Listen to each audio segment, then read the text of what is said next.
전화네. 네, 감사합니다. 소장님입니다. 예.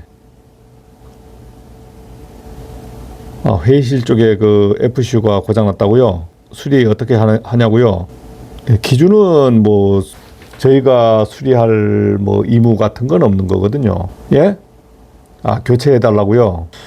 일단 알겠습니다. 예. 진짜 씨발 이게 우리 일이야 뭐야. 진짜 이거 매일 뭐 이런 일 터지면 우리만 계속 해야 되냐고. 안녕하십니까. 전화로 상황적인 것을 잠깐 해봤는데, 오늘 무슨 얘기를 할 거냐면, 이제 시설 관리를 하면서 업무를 서로 업무 분장, 현장 시설을 담당하는 부서가 있고, 그 다음에 그것을 뭐 시키거나 아니면 민원 내용을 받아서 저희한테 토스하는 곳이 있지 않습니까? 참 난감한 것이 업무에 대해서 기준점이 없는 거예요. 업무의 기준점. 업무의 기준점이 확실하면 좋지. 확실하면 좋아요. 그렇지만 업무의 기준점을 누가 정합니까? 못하겠다는 사람들이 정합니까? 못하겠다는 사람들이 정하는 건 아니지. 못하겠다는 사람들이 정해서 저같이 관리자인 소장한테 안 해도 됩니다. 그리고 소장님 신경 쓰지 마십시오. 그렇게 해서 끝날 사항이면 이런 말을 할 필요도 없죠. 업무 분장을 문서로 되어 있는 곳도 있고 없는 곳도 있을 겁니다. 업무 분장을 문서로 확실하게 되어 있는 곳이 그렇게 많지 않아요. 만약 용역인 경우에 시설관리 용역 계약을 해서 가면 과업 지시서라든가 과업 내용이라는 게 있어. 거기에 보면은 업무에 대해서 이리 한다 해서 막 규정을 지어놨어요. 규정을 지어놨으면 그 규정대로 되면 좋은데 안 되는 거예요. 단서를 달아놔. 단서를 그 밑에다가 해석이 불분명한 것은 어떻게 한다 해서 단서를 달아놔요.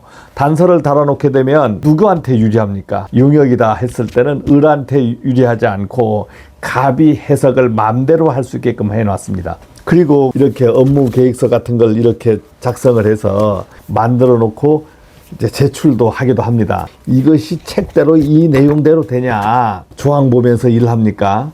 안 한단 말입니다. 뭐뭐 해주십시오. 그냥 해요. 뭐뭐 해주십시오.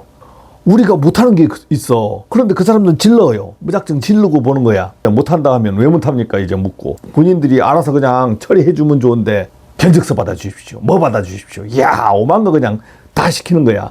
다 시켜. 그 다음 견적서 받아가지고 일 처리해주면은 그 다음 결제하는 것까지 다 신경 쓰면서 해줘야 되고, 일원화가 안 되고 이원화가 되면은 참 지랄 같아요. 이원화가 되면 우리가 해야 될지 안 해야 될지 참 판단이 어려운 것들이 있어. 이런 걸 다 맡기려고 하면 너희들 앉아서 뭐 하냐, 그런 기술도 없냐, 직원이 못한다 하고 소장도 참 이게 해석이 불분명해. 그러면 어떻게 돼요? 만약에 용역회사면 본사로 막 그런 거 하나 못하냐고 막 얘기하고, 그러면 중간에 끼어서 당하는 사람이 누굽니까? 현장 소장 책임자잖아요.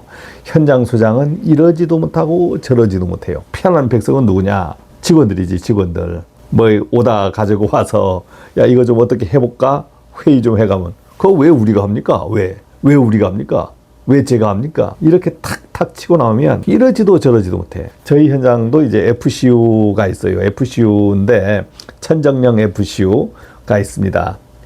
에어컨 같은 거, LG, 삼성 에어컨 같은 거는 외주 주면 되죠. 외주 주면 웬만한 건 외주에서 다 와서 수리하고 그 다음 결제해줘요. 우리는 관리 감독만 하면 돼.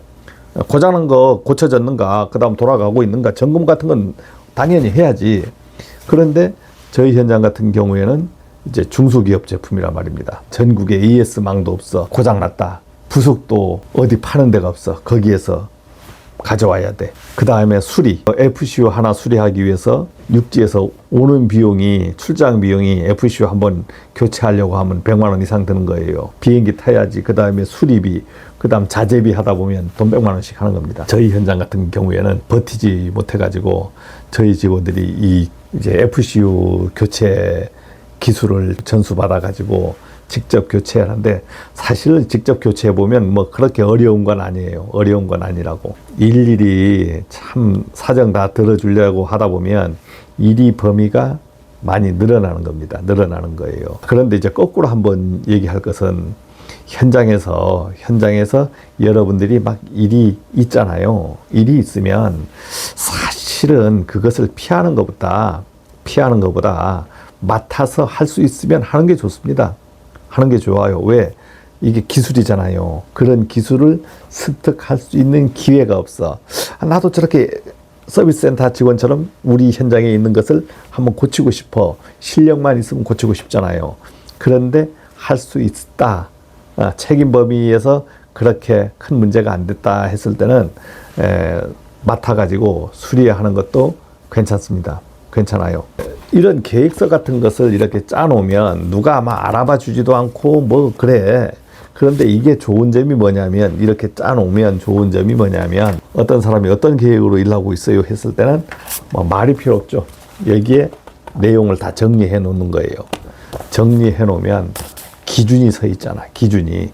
그러면 남 보기가 좋다는 거죠. 저도 이런 계획서를 매년 이걸 업그레이드 합니다. 업그레이드 해요. 어떤 해는 막 두껍게 업그레이드 했다가, 그 다음 어떤 해는 필요 없다 해서 이 몇 장만 이렇게 계획서를 만들기도 해.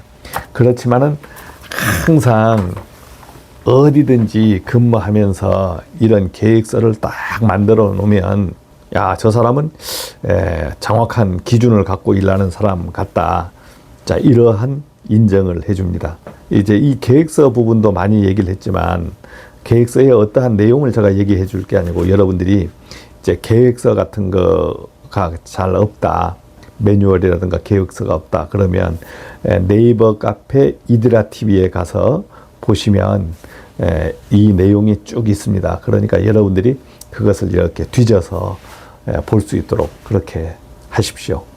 자, 그래서 일에 대해서 잠깐 얘기해 봤습니다. 고맙습니다. 자, 네이버에서 이드라를 치면 이드라 TV가 나옵니다. 이드라 TV가 나오면 이렇게 카페가 나와요. 쳐요. 카페가 나와서 치면은 기한 계획서가 있어요. 기한 계획서를 누르면 여러분들이 공유해 갈 수 있는 계획서, 이렇게 계획서가 뜹니다. 그럼 이걸 이렇게 다운 받으시면 돼.